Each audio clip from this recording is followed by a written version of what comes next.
शरद पवार वापस लेंगे इस्तीफा। एनसीपी कमेटी ने सर्वसम्मति से पास किया प्रस्ताव। पवार का इस्तीफा अस्वीकार। एनसीपी कमेटी का फैसला आप ही करे बॉस। शरद पवार से कम पर कोई भी फैसला मानने को तैयार नहीं एनसीपी। शरद पवार का इस्तीफा मंजूर नहीं होगा। एनसीपी नेताओं ने साफ कर दिया है कि आप ही हमारे बॉस हैं। आपसे कम हमें कुछ भी मंजूर नहीं है। आपको ही पार्टी कमान अपने हाथ में रखनी होगी। शरद पवार ने पार्टी के नए अध्यक्ष के चुनाव के लिए जो कोर कमेटी बनाई थी, उसने एक सुर में पवार को अपना फैसला सुना दिया है। इस कमेटी के सदस्यों का नाम भी शरद पवार ने तय कर दिया था और कमेटी के पार्टी के वरिष्ठ नेताओं को जगह दी गई थी, जिसमें प्रफुल्ल पटेल, अजीत पवार, जयंत पाटिल, सुप्रिया सुले, सुनील तटकरे, के शर्मा, ईसी चाको, छगन भुजबल, दिलीप वलसे पाटिल, अनिल देशमुख, राजेश टोपे, जितेंद्र आव्हाड, हसन मुशर्रफ, धनंजय मुंडे और फौजिया खान को शामिल किया गया था।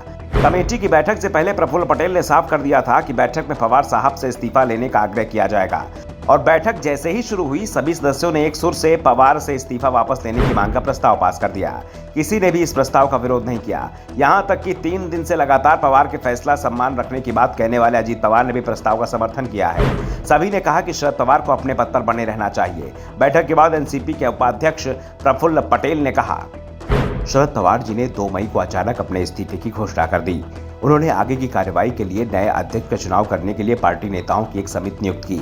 आज हमने समिति की बैठक की। मेरे सहित कई नेताओं ने पवार साहब से मुलाकात की और हमने उनसे लगातार अपने फैसले पर पुनर्विचार करने का अनुरोध किया, क्योंकि इस समय देश और पार्टी को उनकी जरूरत है। न केवल एनसीपी नेताओं बल्कि पार्टी के अन्य नेताओं और प्रतिष्ठित हस्तियों ने भी उनसे पार्टी प्रमुख बने रहने का अनुरोध किया। बैठक के बाद यह तय माना जा रहा है कि शरद पवार अपने फैसले पर पुनर्विचार कर अध्यक्ष पद पर बने रहने का फैसला कर सकते हैं, क्योंकि शरद पवार इस्तीफा देने के बाद साफ कर चुके थे कि वो कार्यकर्ताओं की भावनाओं के खिलाफ कोई फैसला नहीं लेंगे। दरअसल शरद पवार ने जैसे ही अपने इस्तीफे का ऐलान किया, उसके बाद से ही एनसीपी के तमाम कार्यकर्ता उनके घर के बाहर धरना देकर इस्तीफा वापस लेने की मांग कर रहे हैं। इसके बाद पवार ने कहा कि जल्दी वो अपना फैसला सुना देंगे और 1-2 दिन बाद कार्यकर्ताओं को अपनी मांग के लिए धरने पर बैठने की जरूरत नहीं पड़ेगी। शरद पवार कार्यकर्ताओं से कह रहे हैं कि वो उनकी इच्छा का सम्मान करेंगे, उन्हें नजरअंदाज नहीं करेंगे और एनसीपी कमेटी ने पार्टी कार्यकर्ताओं की इच्छा पवार को बता दी है और उनका इस्तीफा स्वीकार नहीं किया जाएगा।